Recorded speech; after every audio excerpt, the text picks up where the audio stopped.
Every player plays with a chip on their shoulder. If you don't have this hunger to prove yourself every single day, then you're in the wrong industry. As a player with the platform that I have, with the reach and attention and connections that I have, I want to support those people who will represent our game.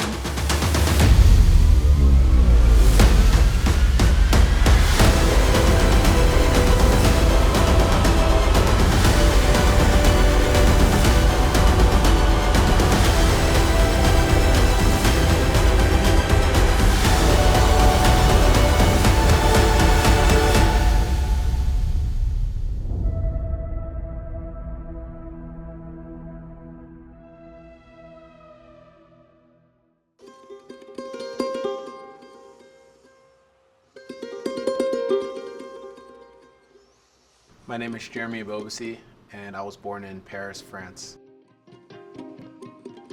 My parents are well-traveled. My dad is from Douala, Cameroon, and my mom is from Antananarivo, Madagascar.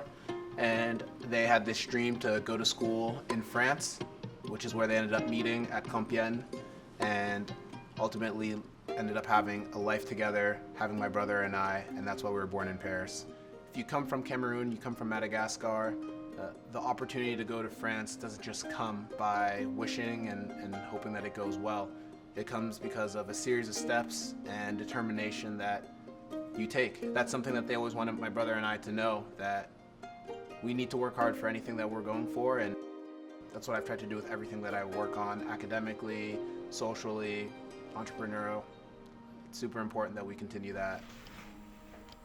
It's 6 a.m. and this is kind of when I start my commute.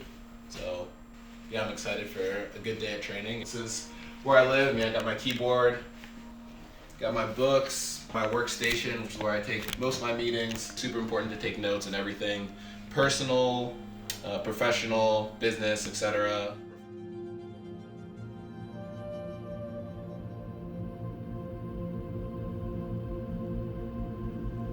Where are we at now? I have to look at my map. So this is part 2 of the commute. Caltrain from 22nd Street down to San Jose. I'm taking the Caltrain right now because my car is in the shop, but also more important than that, I do believe that public transit is the way to go. It's nice to be able to kind of live that on a day-to-day basis as well, and it's quite comfortable for me. It allows me to kind of take my mind off things. When I go into a meditation, that's kind of a big part of the mental practice, is getting ready for training. Getting ready for training is a physical requirement, but it's also a mental one. So knowing that as soon as you walk into training, it's go time. Yes, you have your casual catch-ups with people, you say hi, but ultimately it's time to go.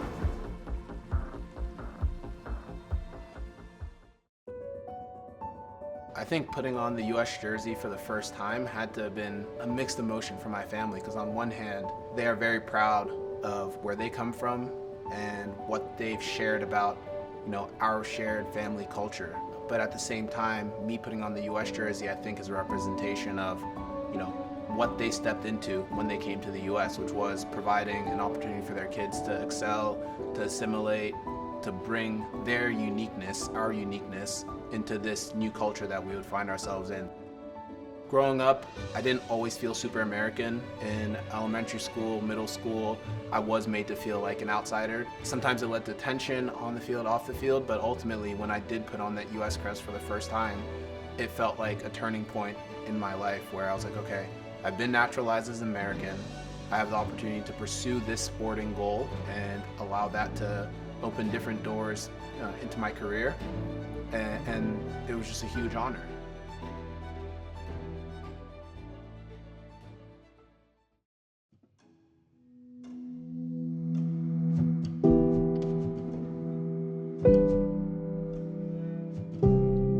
The first thing I did when I saw George Floyd was murdered was just shut my phone off and sit in silence. I did not want to watch the video. I did not want to talk to anyone. I was like, not this again. How many times have we seen this type of situation in the US? How many times do we know that it's happened, but it's just gone into the erasure that is American history? So it was a difficult moment, but ultimately one that changed the trajectory of my off-field impact in my activism, because in that moment, Black Players for Change was born. You know, thanks to Justin Morrow leading us and bringing us together, and co-founded by a number of senior Black players in the league, we were able to communicate with our communities, our fans, our league, our sponsors, everyone, that we were here. Black players had a stake in Major League Soccer, had a stake in the game of soccer itself, and we would be present for the long term. We would look after the youth through grassroots initiatives, but we would also lobby for policy changes so that we could be more represented as we look at the coaching ranks, the front office ranks, and so on and so forth. This collective of Black professionals was meant to be spearheading the movement, both politically, socially, and athletically, so that we could have more equity at the heart of our game. When I knew I was coming to San Jose, I was like, okay, I'm no longer this 19-year-old stepping into the locker room. I'm a veteran with expectations. And looking at the Bay Area, I saw a rich culture of startups, finance, and just really pushing the world forward. And I wanted to be a part of that. There's no reason why we should be limited to what we do on the field. There was this widespread ecosystem that us as players needed to be a part of. Let's be real, not everyone is going to have a career that lasts 15 years. We need to continue to develop our business skills so that if and when our careers do come to an end, we can have a successful transition. We have so many athlete role models who have paved the way for us. It's really inspired me to learn and to find ways and find my niche within kind of the ecosystem from a finance standpoint. I was appointed to Oakland Genesis, a soccer nonprofit that uses academic enrichment and curriculum as well as soccer programming to build just really good boys and girls and give them opportunities to fulfill whatever dreams they have. And after volunteering with them twice a month for about a year and a half, I've had the opportunity to join their board and to really elevate the way that I'm able to impact those kids' lives and the organization itself. I think about, as a kid, the opportunities that I had and everything that they allowed me to achieve in life and hopefully continue to. And I think about how not every single kid has the same upbringing that I had.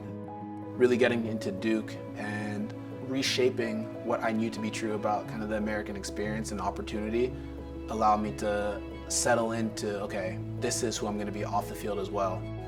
What's special about the program is that it's bringing kids into formal soccer programming, right? We know that soccer is so expensive in this country, yet Oakland Genesis manages to have this whole experience free for the players. It's one thing to say you want to help make soccer more accessible, it's another thing to do it.